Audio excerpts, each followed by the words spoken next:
Before you continue on watching this video, I recommend watching James's video first to help make sense of what is going to be discussed. Hello decoders, decode this.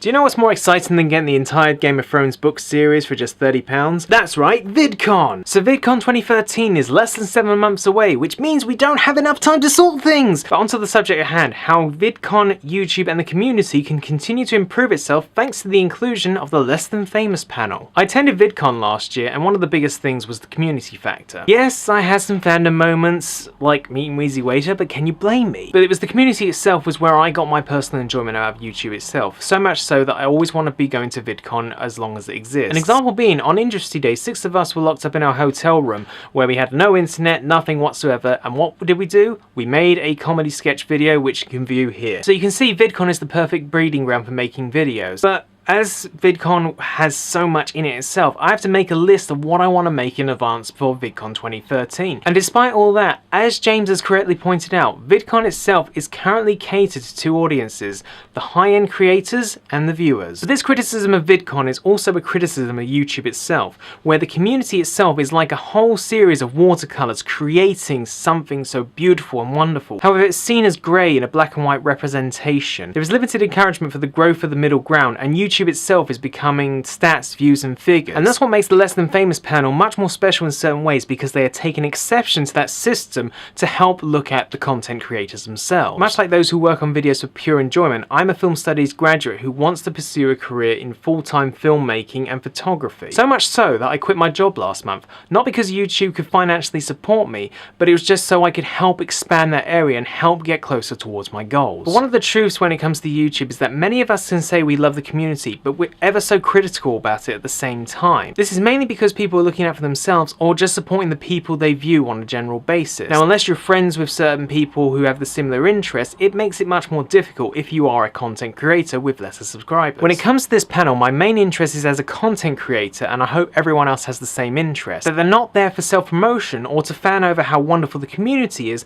when the main discussion is the void between top creators and viewers. This is the sort of panel to help reignite the encouragement between content creators that are stuck in the middle of things. But like the many types of creators that it can be catered to, there are so many topics and discussions that could possibly be brought up during this panel. The middle ground is yet to be properly represented at Vidcon, but there are easy ways of creating a series of panels to help those who don't even have the viewers to support the work they put in. I personally would like to participate on or attend panels that are targeted towards those in the middle ground to help find better ways to network and collab with other people. Or even go to a panel that helps people cope with having videos not having high enough view counts to match the workload they put in. Or even the pros and cons of joining a big network. Or even panels that help discuss creative ways of creating videos without the budgets that most of the bigger YouTubers have. But why even just stop at panels? Why not have an area like a green screen room where people can go in and use a green screen which they don't get the opportunity to? Vidcon has the opportunity to spark things out from that. Imagine the perks that people would get from the first time they ever use a green screen. Or even a room where musicians can record a high quality MP3 for an EP release at a later point. What about even a place where you can try out equipment or editing software to help pave the way behind the scenes? But not even just that, think about the competitions. At Vidcon 2012, the big major competition was finding the ribbons that you could find on YouTubers or different places you went to. But as a content creator, that doesn't interest me as much. What about something like the YouTube Power Hour, where content creators can make a video in 24 hours but set to a certain amount of guidelines,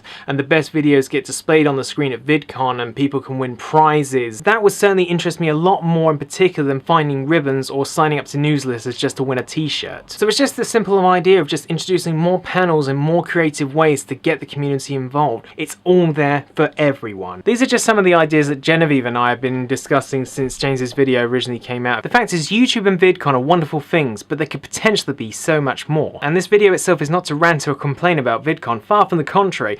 I did have a wonderful time at Vidcon. Vidcon itself is such a wonderful experience that truly can't be explained, but there are ways of just continuing to expand it and make it much more unique than any other conference, so that it's just literally the place for YouTubers, whether you're a maker that's in the middle, a top creator, or a viewer. The one thing that makes me glad is that Hank Green has personally said he is planning to look at those middle ground content creators, and the Less Than Famous project is just the beginning of it. Vidcon is just one aspect of YouTube, and maybe we can help YouTube go in the direction that Vidcon is planning to go to itself. Vidcon started because Hank Green had an idea, and this has all started because James had an idea. 2013 has so much potential.